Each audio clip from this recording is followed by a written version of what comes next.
रोहिणी और उसका पति डिनर के लिए बैठे ही थे कि डोरबेल बजी। रोहिणी ने उठकर दरवाजा खोला तो देखा कि उसकी सहेली शालिनी का पति विनय था।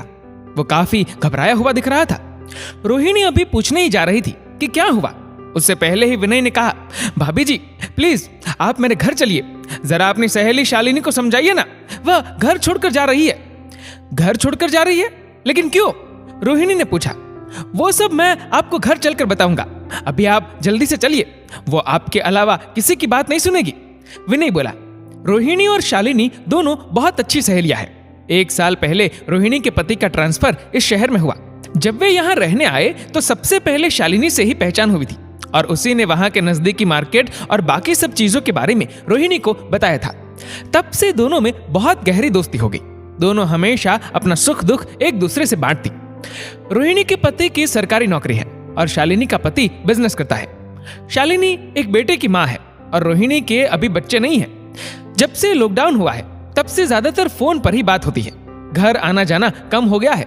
रोहिणी सोचने लगी मन ही मन कि क्या हो गया ऐसा जो घर छोड़कर जा रही है। खैर जाने पर पता चलेगा ही। घर पहुंचने पर देखा शालिनी बैग लेकर सोफे पर बैठी थी और बगल में 5 साल का बेटा भी बैठा था। रोहिणी को देखते ही शालिनी जोर से बोली, अच्छा तो तुम्हें बुलाने गए थे साहब। देखो मैं किसी की बात नहीं सुनने वाली और ना ही यहाँ रुकने वाली हूँ। मैं जा रही हूँ मायके। लेकिन हुआ क्या जो रात के 9 बजे मायके जा रही हो? रोहिणी ने पूछा। क्यों, इन महाशय ने बताया नहीं तुम्हें? अरे नहीं बताया तभी तो पूछ रही हूँ। बता दिया होता तो तुमसे पूछने की क्या जरूरत थी? अब बोलो भी। मुझसे क्या पूछ रही हो? इन्हीं से पूछो क्या हुआ, शालिनी ने कहा।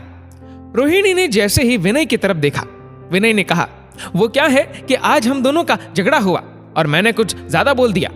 लेकिन क्यों? रोहिणी ने पूछा। विनय कुछ नहीं बोला। तब शालिनी ने कहा, क्योंकि इनसे बिना पूछे मैंने अपने पापा से पैसे ले लिए। एक तो इनकी मदद की, ऊपर से मुझे ही सुना रहे हैं। बात यहाँ मुझे पूछने की नहीं, बात यहाँ पैसों की है जो कि ये बार बार अपने पापा से ले रही है और ये मुझे अच्छा नहीं लग रहा।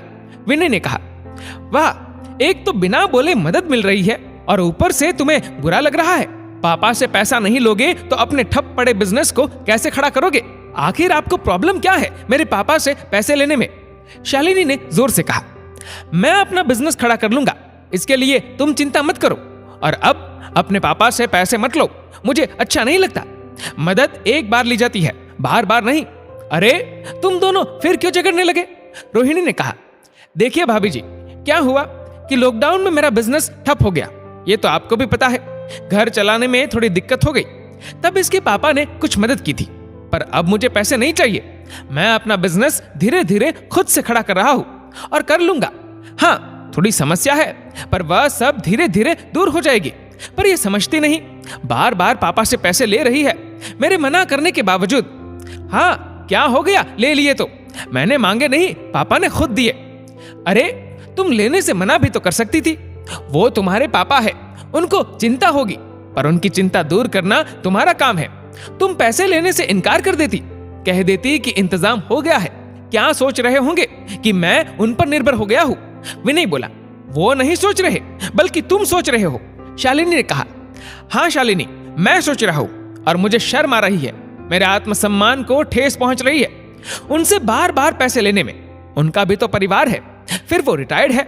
हो सकता है तुम्हारे भैया और भाभी को बुरा लग रहा हो पापा का हमें पैसे देना। देखो एक निश्चित कमाई में से जब एक हिस्सा किसी को देना पड़ता है तो घर के किसी न किसी सदस्य के मन में खटकता जरूर है। विनय की बात सुनकर शालिनी फिर बोलने लगी।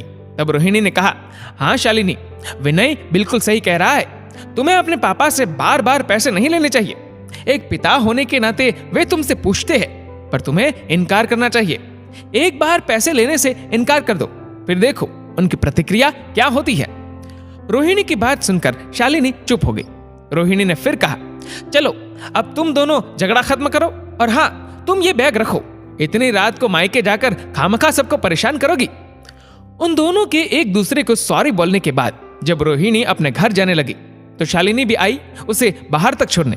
तब रोहिणी ने कहा, देखो शालिनी, विनय का कहना बिल्कुल सही है। एक बार मदद ली जाती है, बार बार नहीं। एक बार मना करके देखो, तुम्हें भी अच्छा लगेगा। अगली बार जब उसके पापा आए पैसे लेकर तो साथ में माँ भी थी। पापा जब पैसे देने लगे तो शालिनी ने ये कह मना कर दिया कि पापा अब पैसों की जरूरत नहीं है, बिजनेस ठीक ठाक चलने लगा है। बेटी के मुंह से ये बात सुनकर पापा ने कहा, बेटा सच बोल रही हो? जी पापा। तब मम्मी ने कहा, बेटा सुनकर बहुत अच्छा लगा, नहीं तो हम दोनों को बहुत चिंता लगी रहती थी तुम्हारे लिए। तभी मम्मी का फोन बजा।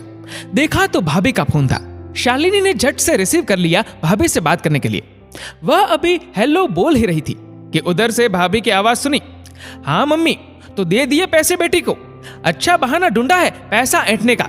लेकिन दामाद जी भी कैसे है, उनमें जरा भी स्वाभिमान नहीं, आत्मसम्मान नहीं, जो एक बार मना भी नहीं करते पैसे लेने से। तभी मम्मी ने पूछा, बेटा भाभी क्या बोल रही है?